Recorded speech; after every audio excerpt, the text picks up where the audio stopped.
Hello and welcome to the Fertility Foundations podcast, where we go into detail about how to prepare the foundations for a healthy pregnancy. We dive deep into the underlying root causes for fertility issues and natural solutions. I want you to know that you're not alone and you're not broken. I hope that by sharing these episodes, it will help you move from feeling overwhelmed and lost to feeling hopeful and empowered to take charge of your own path to parenthood, because there are actually lots of things that you can do to help rewrite your own story. I'm Sandra Greenbank, nutritional therapist, functional medicine practitioner, coach and educator, specializing in fertility, pregnancy and postpartum health. I'm also the founder of the Fertility Nutrition Center, where you can find fully trained experts in nutrition, lifestyle and functional approaches to a healthy fertility and pregnancy. You can find out more information over at www.fertilitynutritioncenter.org and also book in a free strategy call with one of our experts. Today, I'm speaking to Natasha Evans about what a fully holistic 360-degree approach to fertility entails. Natasha is a registered nutritional therapist and health coach specializing in fertility. She's a fellow member of the FNC and also sees clients through the innovative femtech company Day, where she advises clients on how to optimize their vaginal microbiomes and tackle period pain. In her own practice, she works with couples wanting to conceive naturally or individuals or couples going through assisted reproductive technology. Natasha is a firm believer that the reason people find it increasingly hard to conceive is because we're living in a modern, unnatural world. A core part of Natasha's approach is to help her clients get back to nature, tune into their body's innate wisdom, and reconnect with what their bodies were designed to do. Natasha is also the founder of the Fertility 360 method, 9 steps to 9 months, a holistic, full 360-degree approach to fertility with optimizations across diet, lifestyle, environment, and supplementation. This podcast is sponsored by Invivo Healthcare, a human microbiome company. They specialize in accurate testing of different microbiomes, such as the gut, vagina, oral, and urinary tracts, as well as a range of specially curated supplements focused on the microbiomes. They support healthcare providers and their clients navigate the complex world of the human microbiomes, and is one of the most used labs and supplements by our fertility specialists. Visit the Invivo website for more information at invivohealthcare.com. Now let's get into today's interview with Natasha. Hi Natasha, thanks for joining us today on the podcast. Thanks so much for having me. Could you please introduce yourself before we get started with the questions? So just to anyone who doesn't know you yet. Yeah, of course. So I'm Natasha Evans, and I'm a registered nutritional therapist and health coach specializing in fertility. I'm one of the fertility nutritionists at the Fertility Nutrition Center, and I'm very passionate about helping my clients find their unique underlying root causes of their fertility issues. So they can not only just improve, optimize their chances of conceiving, but also create sustainable long-term change in their health. I work with couples who are trying to conceive naturally, but also those who are going through IVF or another reproductive technology, and also work with individuals who have a fertility-related condition, so things like PCOS and endometriosis.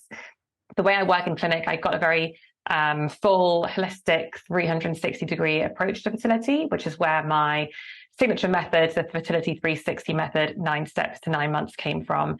And I'm very passionate about helping my clients reconnect with nature and tune into their body's innate wisdom and what their bodies were designed to do. Great. Yeah. And today's topic is going to focus on how and why the world around us and our lifestyles are now becoming more unnatural, how that's potentially affecting our fertility, and how we can kind of bring more balance back and take a sort of few steps back and sort of scale down on some of those unnatural areas or things that may be affecting us, and get back to our fertile health. And I think what we'll do is we'll cover your 9 steps. And as we talk about each step, we'll kind of chat a little bit about what might be going on in the world around us and with our lifestyles, and what we can do to kind of begin to impact those things ourselves. Sounds great. I think there's some of the most interesting research actually looking at our lifestyles and how it's changing in response to the changing world. It actually comes down to male sperm health, doesn't it? Mm. And sperm numbers and sperm quality is kind of actually falling off a cliff, and has been doing so for the last, I think it's 30 years, something like that. And the statistics are really frightening. We'll talk a little bit about what that might mean, or why that might be. But let's just go through your steps then. So step 1 is diet and digestion. Yeah, which is a great place to start, especially considering we're nutritionists. And the reason I've only got one step, which actually calls out diet, because we could, if you just went down and focused only on diet, I think you'd get about 50%, 60% of the way. But all these other areas and the other steps, which we'll go on to later, have such an important impact as well. And they all influence each other as well. So your diet influences how well you're going to sleep at night, and how well you sleep at night is going to influence your food choices the next day. So all of these things have to be looked at. But diet's a great place to start.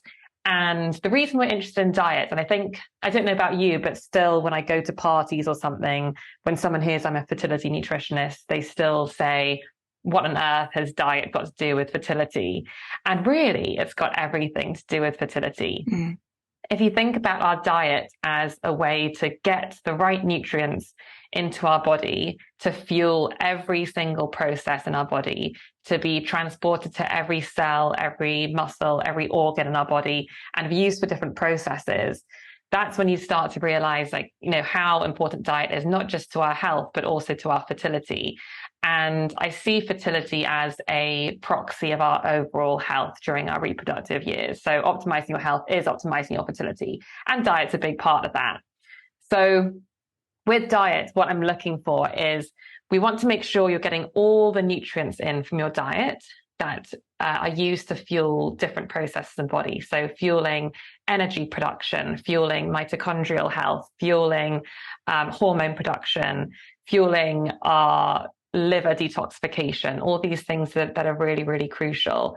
And I have 4 kind of key principles, 4 main food rules that I go by with my clients, just to sum it up in a very brief way, because we could spend the whole podcast talking about this. But number 1, I want my clients to eat as close to nature as possible.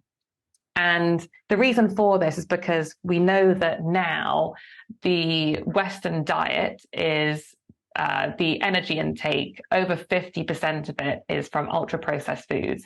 So we're not eating natural foods anymore, and this is causing real issues. And we have so much evidence to back this up. But lots of the foods we're eating are inflammatory. They contain chemicals that our body doesn't really know what to do with them. Our diet's changed more in the past 100 years than it has ever before, really. So I really like my clients to get as close to nature as possible. And by that, I mean basing your diet around unprocessed foods, whole foods, plenty of colorful vegetables and fruits, nutrient-dense meat, fish, seafood, eggs, dairy, healthy fats, herbs and spices, whole grains, and really basing it all around that to be as close to nature as possible, because that's how we were designed to eat. And another interesting element, I think, around that is seasonality. So I do like my clients to prioritize seasonal foods, but not be too strict with it, because obviously we don't want to, get too bogged down with it. But as much seasonal and local food as possible as well, because that's, again, how we were designed to eat. Yeah, I agree. And I think that, I always advise my clients that actually, if you go to the supermarket, I mean, a lot of people shop online now, but, if you think about it, you can just go to the fruit and veg section, the meat section, get some eggs, and then go and get your grains and your nuts and seeds. And actually, you're pretty much done.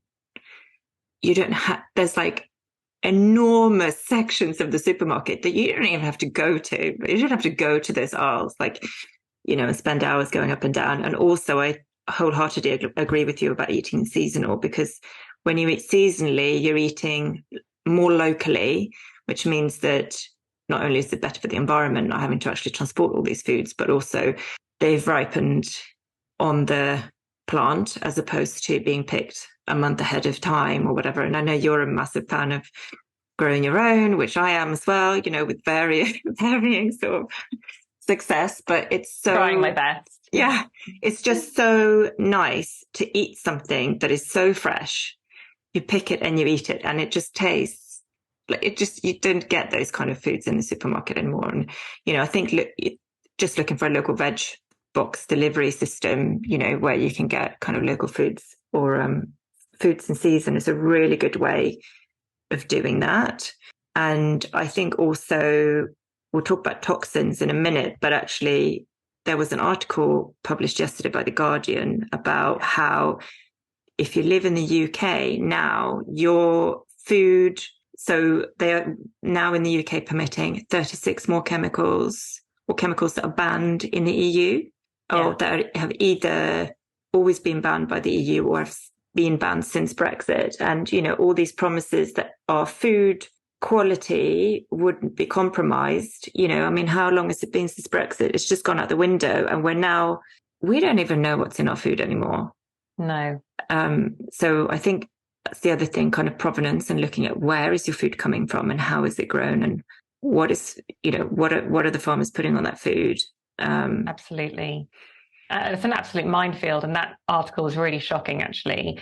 And it happens in other areas without us even knowing about it. So, for example, wine can contain 70 different chemicals legally without having to declare it on pack. Mm. So you've no idea what's in that bottle of wine unless it's more sort of natural or organic or something. And is it the actual alcohol that's causing the issue, or is it that combined with all these other chemicals that are just, you have no idea what they are. There's just no need that they don't give consumers that transparency. And with the organic food, I think what's really helpful is that we can look at the Dirty Dozen list, which is a list published online. Anyone can go take a look at that and prioritize where we buy organic. So it doesn't have to be everything because, let's face it, it's a little bit prohibitive price-wise. The farming system is just completely upside down. But you can prioritize buying organic with those. And I think even the smallest tweaks can make a massive difference. Yeah, just start small, And I think, did you say you had another 2? Yeah, 3. Sorry. I'll whiz through them. I'll whiz through them. The second one is eat as diverse a diet as possible. So we're very guilty in the UK of rotating the same 3 veg again and again, but we know that having diversity helps to encourage a healthy gut microbiome, which we'll come on to later, and likely to help the vaginal microbiome as well, which plays a really significant role in fertility. And also this particular one, it also means that if there are any food groups you're excluding for any particular reason, then you need to be more conscious about getting all the nutrients you need into your diet or relying on supplementation to back that up as well. And number 3, eat nutrient-dense foods. So I'm a big fan of things like offal, also red meat, which I know is a controversial one, but I'm a big fan of getting bang for your buck with these foods. And dark leafy greens are the most nutrient-dense out of all the vegetables as well. So having a look at those nutrient-dense foods and trying to get some of those into your week, absolutely. And then the 4th rule is just to get 80 to 90% right, in inverted commas, and worry less about the rest, because we can't be perfect, and perfection is probably going to add an extra stressor on the body. Yeah, exactly. Yeah. And some of these other things give us so much pleasure, and sometimes I think, even though there isn't the science to back this up, the pleasure, something like a gelato, I've just been to Italy, so it's fresh in my mind, the pleasure that a gelato gives you might outweigh any negatives that you might get from it. It's just, we can't underestimate that as well. So get the 80 to 90% right and just worry less about the rest. Yeah, absolutely. And actually, I've been reading Stephen Bartlett's book, and he talked about habit change. And he was saying that the more you focus on trying to avoid something, the harder it becomes, because you focus your mind. So if you're just kind of focusing on putting all the good stuff in and not worrying too much about what else sneaks in, you're kind of going to just feel better and do better anyway. Yeah, absolutely. And then, so diet is linked with digestion, and obviously without a healthy digestion, it doesn't really matter what you're putting in, because if you can't digest it and absorb it, you've lost the benefits. Absolutely. It's not just about what we eat, but it's about what we absorb and what we excrete. So I'm very passionate about optimizing digestion because I had IBS for 10 years. And if you've got irregular bowel movements, whether it's diarrhea or constipation, it's going to be affecting your health. There are knock-on impacts of that. So the more we can try and get that right, the better. Yeah. And I think also digestive issues are it's almost normalized now. And also and we know there's a kind of highway between your gut and your brain, and it definitely impacts your mental state, doesn't it? Because even, if you have a bout of diarrhea, I think it really affects, it gets you down. And so, yeah, we need to look after our gut. And, as the old ancient Greeks said, death begins in the gut. Yeah. And we always, as nutritionists, Totally. it's like we're just, we have our F&C meetings and, we're talking about all sorts of things, but it always comes down to, if you check the gut, because unless you've done that, unless you know what's going on in the gut, it's sort of pointless putting all the other sort of maybe slightly more high-tech tweaks in, because the digestive system is so connected to every other area of your body. Exactly. Right, so we've covered that, and a sort of whistle-stop tour of diet and digestion. Yeah. Number 2 is energy optimization. I want to hear about all your tips and tricks, because I feel like my energy is dipping after the summer holidays and trying to get back into it. Yes. So with energy optimization, I've tried to put a few different things under one bucket here, but I'm really referring to energy metabolism and 3 different things here. So the first one is blood sugar regulation. The second one is cellular energy or mitochondrial health. And then the third area is thyroid health. So these are all 3 things. These are 3 things which are really crucial to fertility. And there's a fantastic quote by Albert Einstein, which is everything is energy and that's all there is to it. And I absolutely love that. I think energy, this part is really fascinating. And just to touch on blood sugar to begin with. So one thing we know is that people who've got even slightly raised average blood glucose levels, it has a knock-on detrimental effect on their fertility. So getting blood sugar right is a really important thing.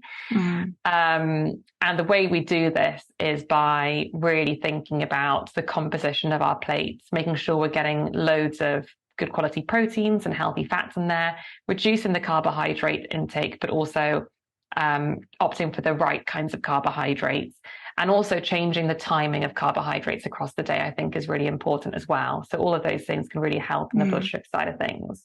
With cellular energy and mitochondrial health, I think this is one which, so most people haven't heard of the mitochondria, or they might remember the mitochondria as being those little squiggly things in your cells from GCSE. But I think these guys just don't get enough attention.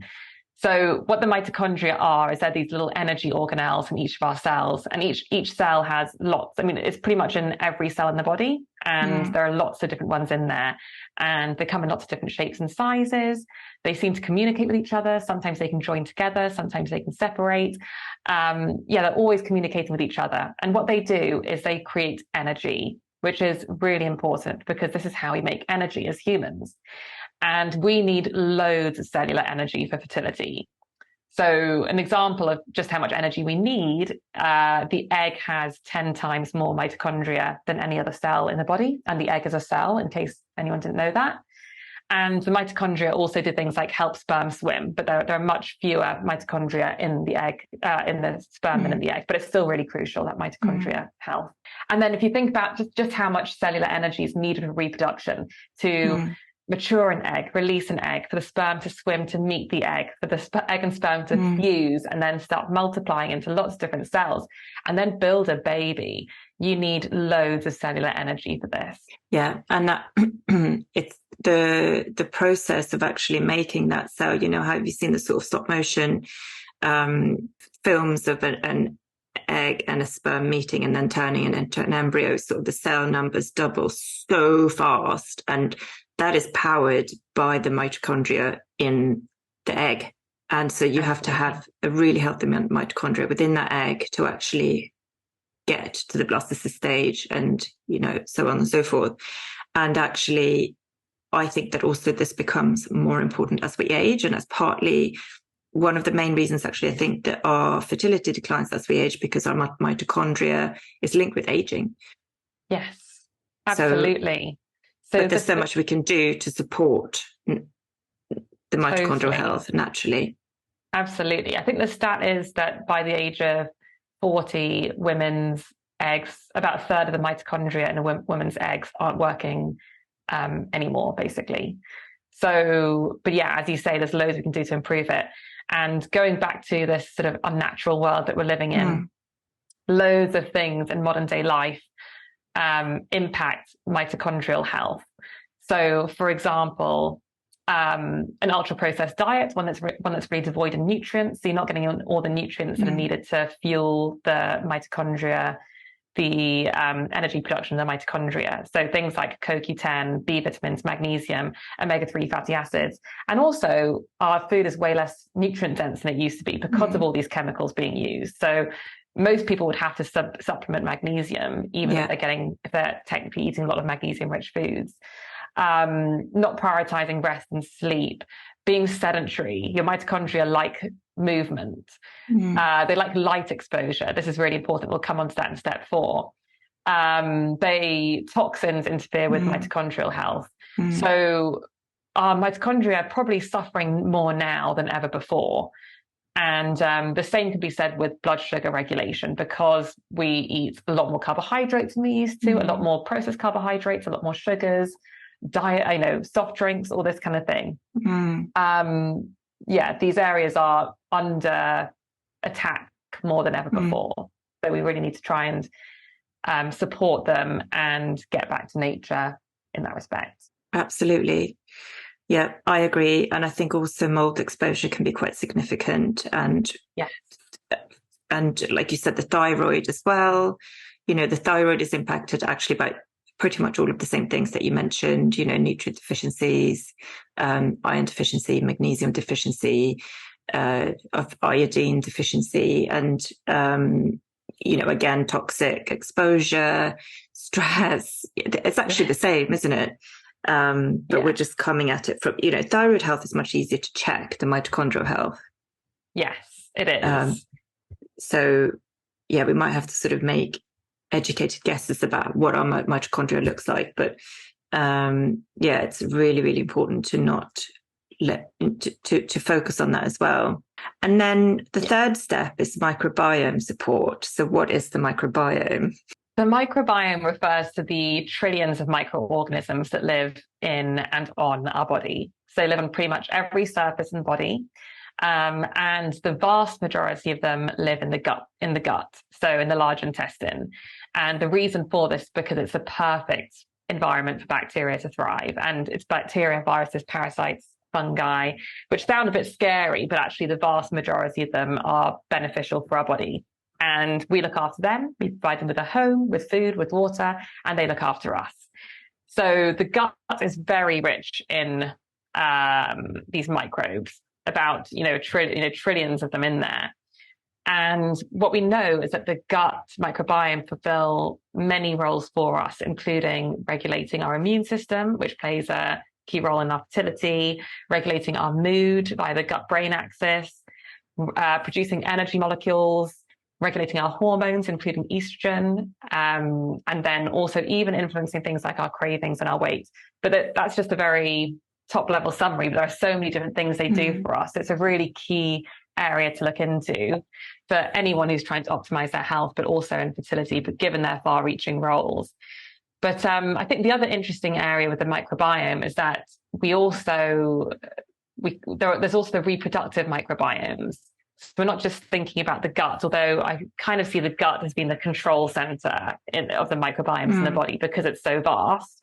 So if you improve the gut microbiome, you're likely to improve the reproductive microbiomes too. But with the reproductive microbiomes, what we're talking about is the vaginal microbiome and the semen microbiome, which you can test actually. And we know that imbalances in these areas have been linked to risk of miscarriage, time to conceive, IVF outcomes, and even baby health as well. So really important areas to look into. And you might, if you've got any sort of unusual vaginal symptoms going on, it's a great area to look into, but also you can be completely asymptomatic. And still have an imbalance in the vaginal microbiome. Absolutely. And I think that, it's so important to check your vaginal microbiome, because your only symptom may be fertility problems. And, it's not to say that you've got a sexually transmitted disease. It's not the same thing. It's just, the composition that is in your vagina. And I think that, and obviously, of course, we share our microbiome with our partners. So our oral microbiome and our vaginal and seminal microbiome. And I think that, again, it's so susceptible to damage from our modern lifestyles, with the medication, for example, antibiotics will wipe not just the bad stuff out, it wipes everything out. The contraceptive pill affects your gut microbiome significantly. Toxins in your diet, stress. I mean, again, we're sort of just picking up the same things constantly, but it's important to nurture that microbiome, not only for your fertile health, but also for your long-term health and vitality. And also because your microbiome is shared with your baby ultimately, and you want them to inherit healthy, it's sort of like a culture. So, they start off with what you pass on to them. And it's not to say that, it can't be modulated, but it can be quite hard to fix something that's started off not quite right. Yeah, absolutely. And it seems like the infant microbiome affects things like allergies, intolerances, even things like autism and stuff like that. So definitely a key area to work on in a preventative way as well. And I think also thinking about some of the things in our unnatural modern world which can be affecting our microbiome. So alcohol, we have drunk alcohol for thousands of years, but the sort of sheer quantity and the culture of it now, it's kind of like a toxin going into the microbiome. Again, these processed foods, these white carbohydrates, the sugars, they feed the less helpful bacteria in the gut microbiome and vaginal microbiome. These bleached and pesticide-ridden period care products, which unfortunately most people are using, putting bleach in the vagina is not a good thing. It's just perfume, plastics, plastics, using soaps because people are ashamed of how they smell or something like that, which actually could be a sign that you need to have a look at the vaginal microbiome anyway. And then all these like polyester underwear. I think most people wear artificial fabrics these days. So lots of things.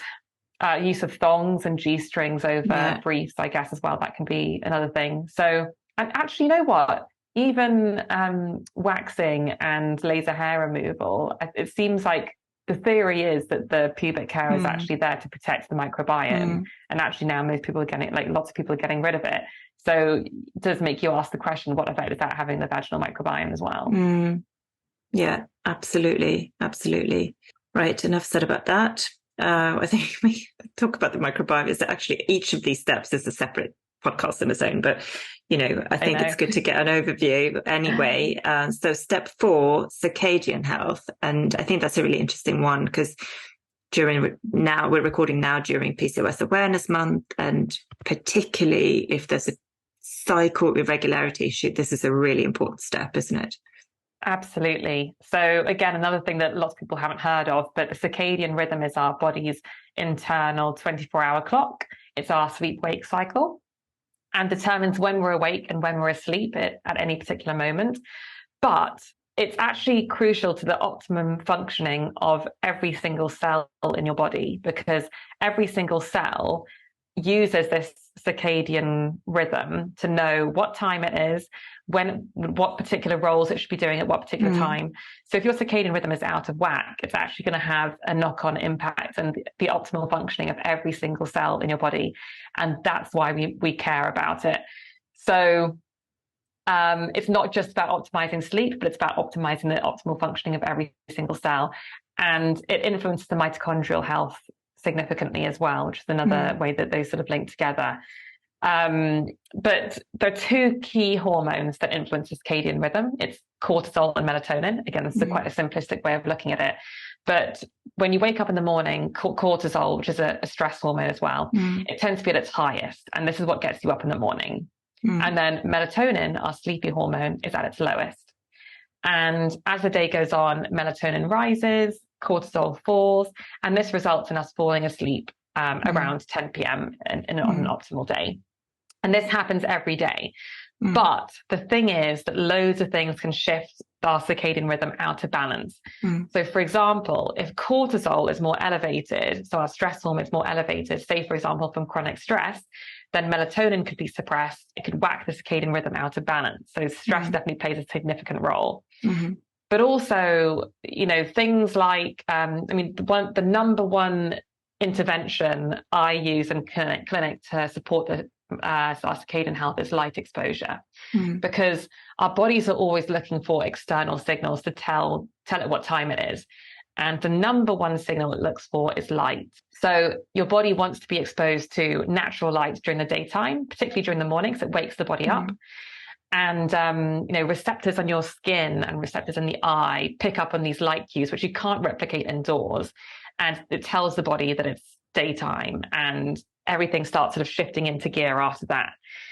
And then at night, you want as little artificial light exposure as possible, because that blocks melatonin production. It tells the body it's still daytime. It's very confusing. Yeah, that's it, isn't it? It's about the light that hits the back of the retina in your eye. And if you're then using screens when your body is supposed to be down regulating and getting ready for sleep, then your melatonin is going to be affected, isn't it? And then actually our ovaries love melatonin. It's very, very, it's an antioxidant that really helps support egg health. So this is why sleep is so important. But, you know, again, our modern lifestyles, you know, people just sort of think the sleep is just, it's not important. You know, it's the first thing to go, isn't it? Yes, absolutely. And I think I saw a stat recently which said that Americans spend 90% of their time indoors now. So people are going outside way less than ever before, which is going to be affecting their circadian rhythm. People are using screens way more than before, which is going to be affecting their circadian rhythm.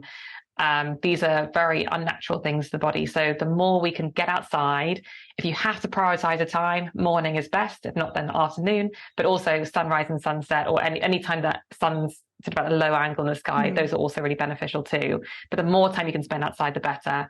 And the more you can block artificial light at night, the better as well. Yeah, and there are apps and blue light blocking glasses and things you can use. And, exactly, you know, I tend to always say try and get off the screen about 2 hours before you're due to go to bed. You know, that's sort of, it's hard. It's so hard, but, you know, read a book. Like it's such a nice way to wind down. And that comes into your sort of sleep hygiene as well, doesn't it? But we're going to talk about sleep, I think. Yeah, I think so. Sleep is kind of covered by the circadian health one, because so that one's under that step. Oh yeah, the next step is stress. I couldn't read my own writing. I've written sleep. Yeah, I mean, which also is impacted by sleep in many ways, and the other way around as well. I mean, the thing I like to say around stress is that the body's always looking for a safe time to make a baby. And when we are in our fight or flight, it's not a safe time to make a baby. Yeah. And we only have two different nervous system states: our sympathetic nervous system, which is our fight or flight, and our parasympathetic nervous system, which is rest and digest. And you're only ever in one or the other. So the issue is that most people seem to be operating predominantly in their sympathetic nervous system, their fight or flight these days. And most people are chronically stressed without even realizing it. So I have clients who say, yeah, you know, I'm not very stressed. And then we run some tests and we say, well, actually, your body is very stressed right now. But we've just normalized it. It's another thing we've normalized. So we used to only ever get stressed when we were hungry or when we were running away from danger or looking for a mate. And now it is everything. You know, it's a stressful email at work. It's the endless to-do list. It's perfectionism. It's the social media. Social media, big one. Even the loud, polluted urban environment. We know that that's the stressor in the body. These artificial foods are a stressor in the body. Toxins are a stress in the body. So all of these things are stressors, and they're contributing to this state of chronic stress.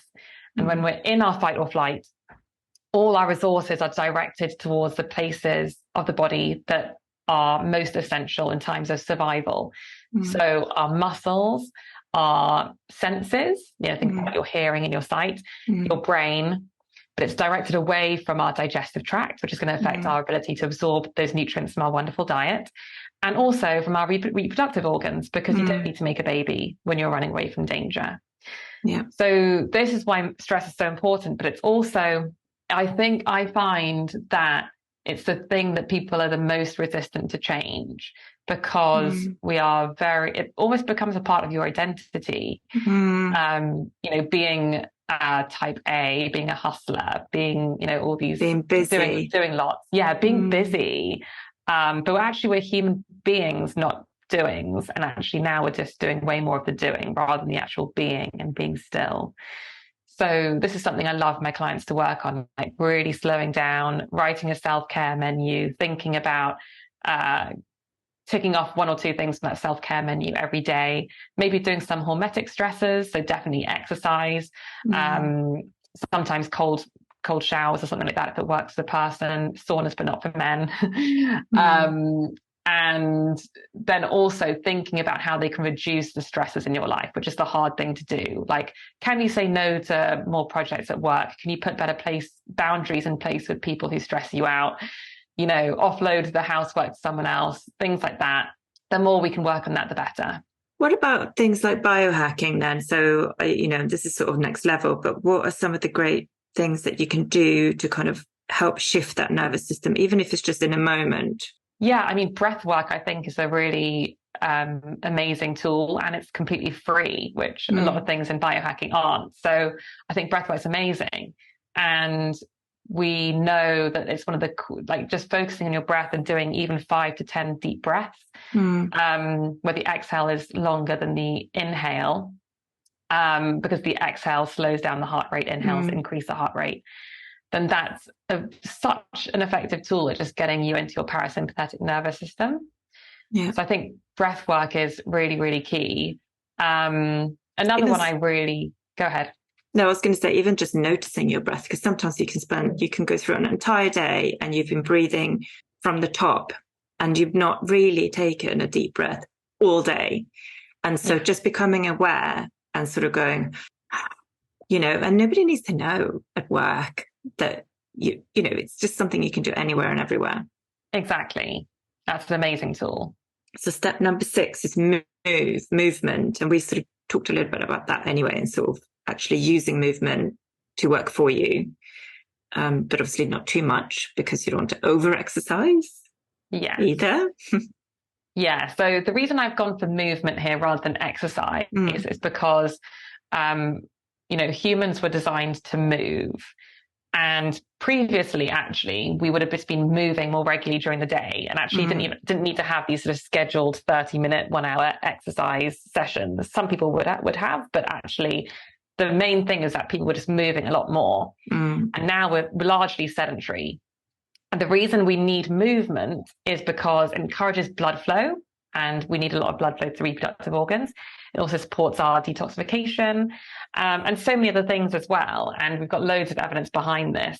So it's not just about getting that exercise in, but not over-exercising. So anything that's really stressful, so things like HIIT, even CrossFit, things like that, might be best to be parked when you're trying to conceive. And for men, long distance cycling, probably not the best, but it tends to be over 5 hours a week. So not many people are getting there anyway.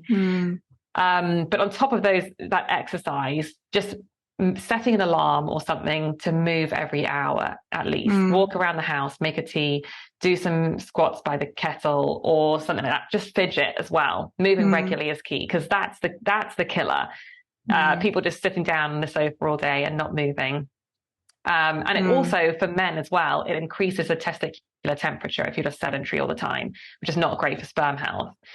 So we want slightly lower intensity exercise, I'd say around three times a week, but also that regular movement. I think we can't forget about that as well. It's not just about those little windows. Yeah, I think it's about getting up and moving around, and because every time you sit, you're cutting off the blood flow to your pelvic organs. And the blood is how your cells there are nourished, and also how the toxins are removed. And so if it's restricted, it's going to restrict the health of all the cells in the area. So the next step is number 7, toxic exposure. And we've talked a little bit about this already. Yeah. Oh gosh, I mean, this is a big one. It's probably the major thing that's changed in our lifestyle. And it's not just, I don't think it's just about the toxins, and we think about what's on our food or what's in the air that we breathe, but actually like toxic, just generally sort of toxic social media exposure. And sort of people can be so mean online, and the toxic internal thoughts as well. It's not just about physical, but it can be about the mental toxicity as well that we're subject to. What do you think? Oh gosh, absolutely. And I think normally when people are going through their fertility journeys, they're just thinking of alcohol and smoking, which is very important to cut those out. Same with vaping. There's a lot we don't know about that yet, but it seems to be pretty negative. But we're not thinking about all these other things. We're not thinking about the receipts that we're touching every day. There are almost 200 papers out now on the effect of BPA, which is a chemical found in plastics, on fertility, and it's not good. And it's also found on receipts. And there is a study that showed that accountants have a higher rate of ovarian cancers. Wow. Alongside hairdressers and other people who are exposed to toxins. And I'm wondering whether it's got something to do with touching receipts, although hopefully not so much anymore. But I'm an ex-accountant and bookkeeper, and certainly I was processing receipts constantly, and I dread to think, and actually even using those sort of hand gels, actually that sort of increases your exposure to the receipts that you then touch. Oh yeah, wow, I hadn't thought of that. And yeah, they've done studies on cashiers and people like that as well. Yeah. And there is also really interesting studies on pollution. So they do these largely in China, because obviously it's we're working with extremes there. But yeah, pollution seems to have a really detrimental effect on male fertility. But very simple swaps, like just walking on the inside of the pavement, can reduce your exposure to pollutants, taking the side roads rather than the main roads. And again, I think with a man who's trying to conceive, maybe cycling into work isn't the best idea as well, because it's not just the heat on the testicles, but it's also the pollutants you're exposed to in the city. But yeah, basically they're everywhere. But I think like the smallest tweaks can make a massive difference. And and you have to pick your battles as well. So for example, lots of my clients are very, very attached to their perfumes. And I say, okay, fine, keep the perfume, which the reason we're interested in that is because of the phthalates, which are endocrine disruptors, so they can affect our hormones. But if you want, keep the perfume, but let's change these things instead. Let's take out the dirty dozens. Take off your shoes when you enter the house. Really easy one. Let the air circulate in the home. Keep the windows open. Put the extractor fan on when you're cooking. Get some air filtering plants. Say no to receipts. Swap your plastic Tupperware for glass Tupperware. And maybe swap some of your. I like to focus firstly on the kitchen, because anything that goes on in the kitchen you're likely to ingest at some point. And the bathroom, or like toiletries, because anything you put in your skin, you can absorb up to 60% of that. So those are the areas I like to focus on first, really. Yeah, and actually our indoor air can be so much more polluted than the air outside. And so I'm a huge fan of air purifiers, certainly more or less toxic cleaning products. And then also thinking about wet wiping your floors and having a HEPA filter in your hoovers. If you're, don't go out and buy a new hoover if you don't need one, but if you are buying a hoover, make sure it's got the HEPA filter, which then filters so it doesn't, the toxins that you're hoovering up aren't then just plunged back into the air. And I think also considering, perhaps when you're trying to conceive isn't the best time to do like a whole house redecoration because of paints and, sofas and mattresses and things like that. They can contain quite a lot of toxins that are sort of put into the air. So, sometimes just keeping hold of an old sofa for a bit, might be better for now. I just think it's sort of a disproportionate portion or number of my clients that I've worked with over the years have done this sort of mad redecoration extension thing before trying for a baby. And I'm thinking, has their issues got something to do with, what they've been exposed to? I won't know, because, we never look at just one thing, do we? So we always do everything that we can, and we sort of pinpoint like what's going to be most important for each client and sort of start there. But I think it's really important to consider what you bring into the home. Definitely. Number 8, supplementation, which may or may not be natural. Yeah. So this is where I start to deviate a little bit. And that's because, there are incredible modern day technologies. So whether it's, assisted reproductive technology, which I'm obsessed with. And actually, as a side note, when I was studying with you, Sandra, I still wasn't sort of 100% sure I wanted to specialize in fertility until the assisted reproductive technology module, where it just like absolutely blew my mind. But yeah, so even though my approach is about helping my clients get back to nature and really connecting with all these things that we were designed to do, and these behaviors that we were designed to be, basically, we can definitely lean on these modern technologies, including supplements, including testing, including IVF, etc. And I often get asked, is it really essential to take supplements for fertility? And the answer, I think supplementation is essential. And the reason for this is that even though I advocate a diet-first approach, a really nutrient-dense diet, I don't think even that is good enough, because firstly, our soils are depleted of nutrients these days. The pummeling of our soils with agricultural chemicals has led to far less nutritious soil, far less nutritious food. Also, we need extra support to cope with modern day life. So, for example, stress depletes nutrients. We often force ourselves to stay awake past sunset, which isn't actually natural, and that suppresses melatonin production. And so again, we need more nutrients to support our hormones. Our livers are working hard never to detoxify, so it needs extra nutrients to support the liver. And then also we've got loads of studies showing that supplementation is very supportive of fertility. So, unless you were an absolute angel, eating a really nutrient-dense diet, all of your food was organic, it was all local and seasonal, you lived in a place with loads of sunshine all year round, your digestion is impeccable, you're not stressed, and you have no toxic exposure, and you're moving all the time, then maybe you could get away without supplementation. But I don't think anyone falls into that category, or very few people do, including myself. So this is where supplements really help to plug the gap. But we really need to think about quality and the right form of nutrients. And I think this is also where the NHS advice falls a little bit short. So, for example, they promote folic acid supplementation, and we're more in the folate camp, I guess. So synthetic versus natural forms of all of the supplements, and that's where the quality comes in, doesn't it? We are still looking at food state supplementation as much as we can, removing fillers and things that really shouldn't be in your supplements, for sure. And I agree with you. I mean, certainly there are some nutrients that you actually can't get enough through your diet without exposing yourself to excess toxicity, such as omega-3 fats. We've talked about magnesium already. You can't get enough magnesium because the soils are so depleted now. And vitamin D is another one that, you literally cannot eat enough vitamin D rich foods to get enough. So, and that's why babies from 6-month-old or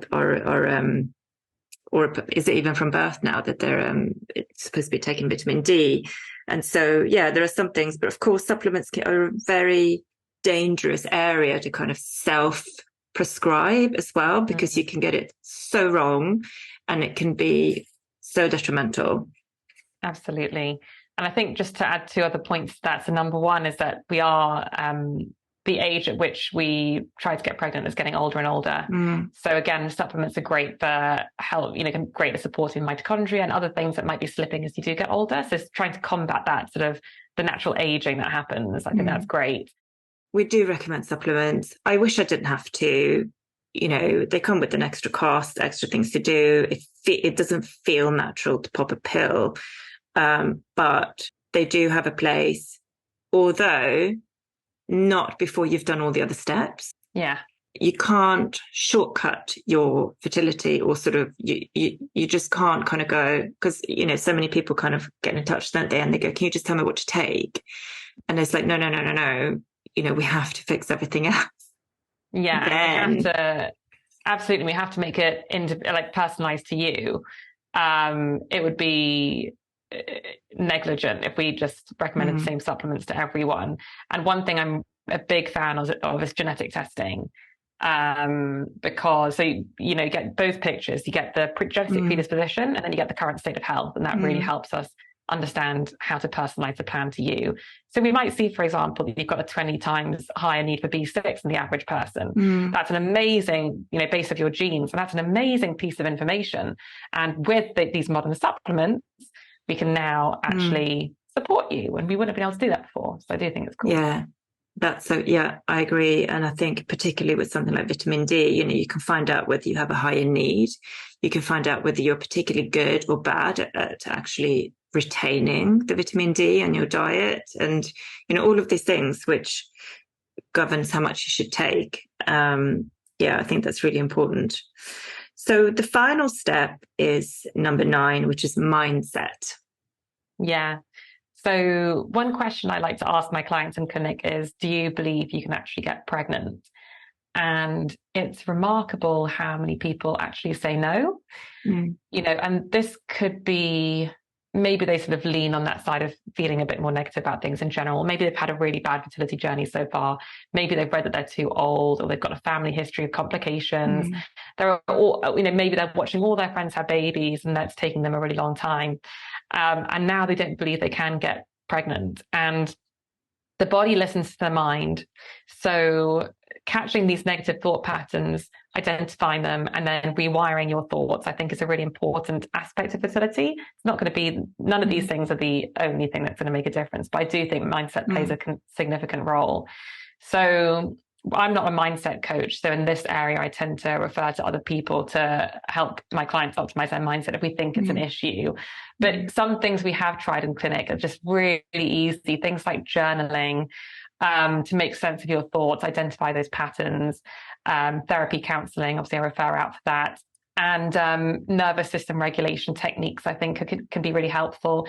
And then also with some of my clients, I've just made them choose a mantra. Like maybe it's something like, I am the most fertile person in the world, or whatever it is. You choose what feels good for you. And they literally get up from bed in the morning, go outside for their morning walk, and they also put their hands above their head and they say their mantra a few times. And they feel so silly to begin with, but then they actually, that one thing has actually changed their mindset. And I think that's amazing. Just doing like a power stance and choosing your mantra, the one that sort of resonates with you. So yeah, mind, we, largely a focus on the body and the way that different things in the body can influence the mind. But I think that mindset is really important, and also just make your fertility journey so much more bearable. Yeah, and I think that, if you're going into something believing it's going to fail, then you sort of set yourself up, haven't you? Exactly. Even if you're thinking, because I recognize that where people come to you and they go, I don't think it's going to work, but I just want to know that I've ticked the box, because I will never forgive myself if I didn't try everything. And it's like, okay, great, great that you're here, but let's ask some questions. Why do you think it's not going to work? And, all this sort of, and also just kind of encouraging you to talk to yourself as you would talk to a friend, because we can be so disparaging to our own selves, whereas you would never speak to a friend how you speak to yourself. I know. And I think the mantras can be really, really useful, actually, in just kind of reminding yourself about those negative patterns that, the negative thoughts that you might be telling yourself. But I talked to somebody who's sort of an expert in that area, and I said, how do you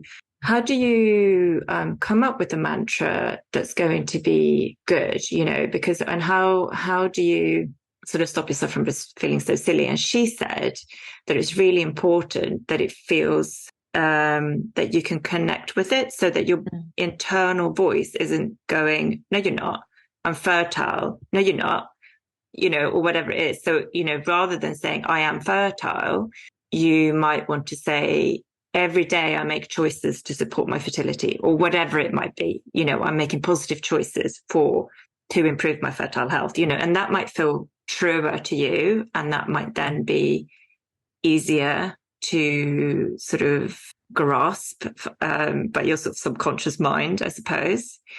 And I'm a huge fan of actually putting these on kind of like you said, like a pop-up reminder on your phone, or, I have my screen thing on my phone is a picture of my favorite beach, and that makes me happy. But, just little things to remind you of something that you want to sort of bring more of into your daily life. Or it could even be changing your passwords. Where every time you put a password in, you're getting reminded of something positive. I never thought of that. That's a great one. Yeah. I've changed all my passwords, and it's just like positive reinforcement. And, I don't know what the stats are, but I think your brain needs to hear something 12 times more, something positive 12 times more to absorb it than a negative comment. Or, we're so quick to take on negative comments or negative thoughts. And your brain's always looking for the evidence, isn't it? So your mind's looking for the evidence that you're fertile. But if it's got lots of evidence already that tells you that you're not, for example, a doctor said to you that there's something wrong with your eggs, or, whatever it might be, you kind of have to override that proof that your mind is looking for with all the little tiny reminders every day. Definitely. Yeah. Best time to start was yesterday. Second best time is today. It's indisputable that we're sort of moving so far away now from our natural state. And, there are so many little things that we can do to bring ourselves back into balance and back to us. But I think that modern tech isn't all bad either. I mean, there are things we can do to use it in our favor as well. Absolutely. Yeah. We don't all need to go and live in a field. No, if you want to live in a cave, then go for it. But no, as I say, I think the assisted reproductive technologies are just absolutely amazing. And thank God we have those. And I guess getting back to nature doesn't mean we're rejecting these modern marvels. Regardless of whether my clients are trying to conceive naturally or going through IVF, I always get them back to the principles of nature, because I think we have the evidence that this will optimize their chances. So, and then I think testing as well. We didn't have all this testing before, but now we're spoiled for choice for the number of tests we can run in clinic to find the underlying root cause of what's going on. Which might surprise people actually, because if you go down the NHS route or even the IVF clinics, they don't run very extensive testing, but actually there's loads you can do. Yeah, there's so many sophisticated tests that are just not used yet in the clinics. And I think also femtech is huge now, and just the cycle tracking possibilities where, when I studied with the Foresight Institute, we had a spreadsheet and a basal body temperature thermometer, and you had to track it manually on a sheet. And, now that is so simple. And I love how easy it's become to track ovulation, progesterone, all of this. So yeah, for sure. Yeah, they're absolutely amazing. Yeah. Well, thanks so much, Natasha. I just to sort of finish off then, how can people get in touch with you? What's the best way? Yeah, so Instagram's the best place to reach me. My handle is at NE Nutrition, all one word. Or my website is www.nenutrition.co.uk. It's a little bit out of date, but you can find me on there too. And then there's also a link on there to download my free guide, which is a 26-page guide to the Fertility 360 method. And I really went into nutrition because I wanted to help people. And I actually think that this guide, there's a lot of information in there. I think it could help. I think for some people, that's all you're going to need. For other people, it might be a little bit more complex, but definitely go there, download the guide, and let me know what you think. Thank you so much. Thank you. I really enjoyed this chat with Natasha, and I hope you enjoyed listening to this episode. Please like, share, save and rate this podcast if you found it useful, as it helps us reach more people.